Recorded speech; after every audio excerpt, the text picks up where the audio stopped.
요한복음 12장 1절에서 50절 말씀입니다. 유월절 엿새 전에 예수께서 베다니에 가셨다. 그곳은 예수께서 죽은 사람 가운데 살리신 나사로가 사는 곳이다. 거기서 예수를 위하여 잔치를 베풀었는데 마르다는 시중을 들고 있었고 나사로는 식탁에서 예수와 함께 음식을 먹고 있는 사람 가운데 끼어 있었다. 그때에 마리아가 매우 값진 순나드 향유 한 근을 가져다가 예수의 발에 붓고 자기 머리털로 그 발을 닦았다. 온 집안에 향유 냄새가 가득 찼다. 예수의 제자 가운데 하나이며 장차 예수를 넘겨줄 가룟 유다가 말하였다. 이 향유를 300데나리온에 팔아서 가난한 사람들에게 주지 않고 왜 이렇게 낭비하는가? 그가 이렇게 말한 것은 가난한 사람을 생각해서가 아니다. 그는 도둑이어서 돈자루를 맡아 가지고 있으면서 거기에 든 것을 훔쳐내곤 하였기 때문이다. 예수께서 말씀하셨다. 그대로 두어라. 그는 나의 장사날에 쓰려고 간직한 것을 쓴 것이다. 가난한 사람들은 언제나 너희와 함께 있지만 나는 언제나 너희와 함께 있는 것이 아니다. 유대 사람들이 예수가 거기에 계신다는 것을 알고 크게 떼를 지어 몰려왔다. 그들은 예수를 보려는 것만이 아니라 그가 죽은 사람들 가운데서 다시 살리신 나사로를 보려는 것이었다. 그래서 대제사장들은 나사로도 죽이려고 모여왔다. 그것은 나사로 때문에 많은 유대 사람이 떨어져 나가서 예수를 믿었기 때문이다. 다음 날에는 명절을 지키러 온 많은 무리가 예수께서 예루살렘에 들어오신다는 말을 듣고 종려나무 가지를 꺾어 들고 그분을 맞으러 나가서 호산나 주님의 이름으로 오신 이에게 복이 있기를 이스라엘의 왕에게 복이 있기를 하고 외쳤다. 예수께서 어린 나귀를 보시고 그 위에 올라타셨다. 그것은 이렇게 기록한 성경 말씀과 같았다. 시온에 따라 두려워하지 말아라. 보아라, 내 임금이 어린 나귀를 타고 오신다. 제자들은 처음에는 이 말씀을 깨닫지 못하였으나 예수께서 영광을 받으신 뒤에야 이것이 예수를 두고 기록한 것이며 또 사람들도 그에게 그렇게 대하였다는 것을 회상하였다. 또 예수께서 무덤에서 나사로를 불러내어 죽은 사람들 가운데서 살리실 때에 함께 있던 사람들이 그 일어난 일을 증언하였다. 이렇게 무리가 예수를 맞으러 나온 것은 예수가 이런 표징을 행하셨다는 말을 들었기 때문이다. 그래서 바리새파 사람들이 서로 말하였다. 이제 다 틀렸소. 보시오. 온 세상이 그를 따라갔소.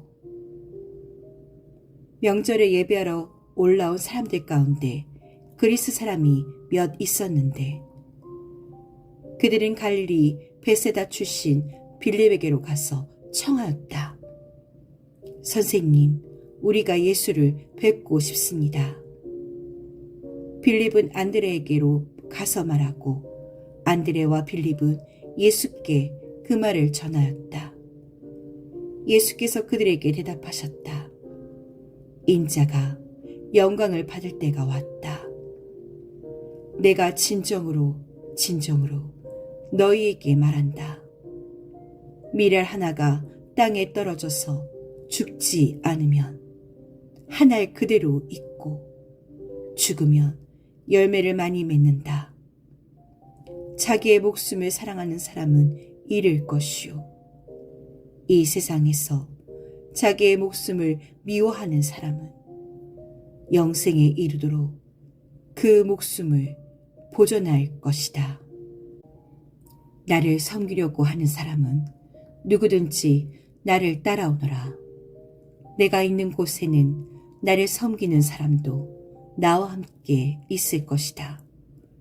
누구든지 나를 섬기면 내 아버지께서 그를 높여주실 것이다. 지금 내 마음이 괴로우니 무슨 말을 하여야 할까? 아버지, 이 시간을 벗어나게 하여 주십시오 하고 말할까? 아니다. 나는 바로 이 일 때문에 이때에 왔다. 아버지, 아버지의 이름을 영광스럽게 드러내십시오. 그때 하늘에서 소리가 들려왔다. 내가 이미 영광되게 하였고 앞으로도 영광되게 하겠다. 거기에 서서 듣고 있던 무리 가운데서 더러는 천둥이 울렸다고 하고 또 더러는 천사가 그에게 말하였다고 하였다. 예수께서 대답하셨다. 이 소리가 난 것은 나를 위해서가 아니라 너희를 위해서이다. 지금은 이 세상이 심판을 받을 때이다. 이제는 이 세상의 통치자가 쫓겨날 것이다. 내가 땅에서 들려서 올라갈 때에 나는 모든 사람을 내게로 이끌어올 것이다. 이것은 예수께서 자기가 당하실 죽음이 어떠한 것인지를 암시하려고 하신 말씀이다. 그때의 무리가 예수께 말하였다. 우리는 율법에서 그리스도는 영원히 살아 계시다는 것을 배웠습니다. 그런데 어떻게 당신은 인자가 들려야 한다고 말씀하십니까? 인자가 누구입니까? 예수께서 그들에게 대답하셨다.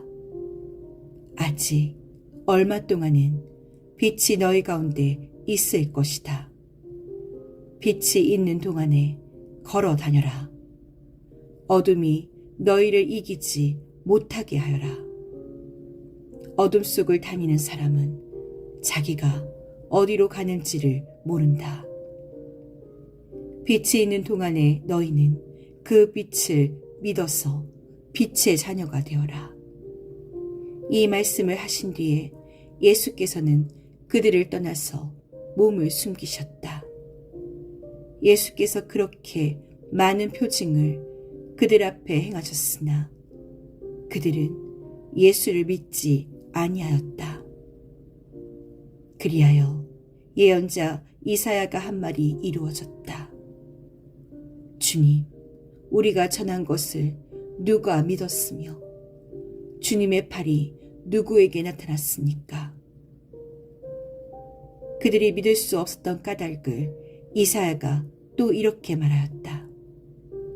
주님께서 그들의 눈을 멀게 하시고 그들의 마음을 무디게 하셨다. 그것은 그들의 눈이 있어도 보지 못하게 하고 마음으로 깨달아서 돌아서지 못하게 하여 나에게 고침을 받지 못하게 하려는 것이다. 이사야가 이렇게 말한 것은 그가 예수의 영광을 보았기 때문이다. 이 말은 그가 예수를 가리켜서 한 것이다. 지도자 가운데서도 예수를 믿는 사람이 많이 생겼으나 그들은 바리새파 사람들 때문에 믿는다는 사실을 드러내지는 못하였다. 그것은 그들이 회당에서 쫓겨날까 봐 두려워했기 때문이다. 그들은 하나님의 영광보다도 사람의 영광을 더 사랑하였다. 예수께서 큰 소리로 말씀하셨다. 나를 믿는 사람은 나를 믿는 것이 아니라 나를 보내신 분을 믿는 것이요. 나를 보는 사람은 나를 보내신 분을 보는 것이다. 나는 빛으로서 세상에 왔다. 그것은 나를 믿은 사람은 아무도 어둠 속에 머무르지 않도록 하려는 것이다. 어떤 사람이 내 말을 듣고서 그것을 지키지 않는다 하더라도 나는 그를 심판하지 아니한다. 나는 세상을 심판하러 온 것이 아니라 구원하러 왔다. 나를 배척하고 내 말을 받아들이지 않는 사람을 심판하는 분이 따로 계시다. 내가 말한 바로 이 말이 마지막 날에 그를 심판할 것이다. 나는 내 마음대로 말한 것이 아니다. 나를 보내신 아버지께서 내가 무엇을 말해야 하고 또 무엇을 이야기해야 하는가를 친히 나에게 명령해 주셨다. 나는 그의 명령이 영생인 줄 안다. 그러므로 나는 무엇이든지 아버지께서 나에게 말씀하여 주신 대로 말할 뿐이다.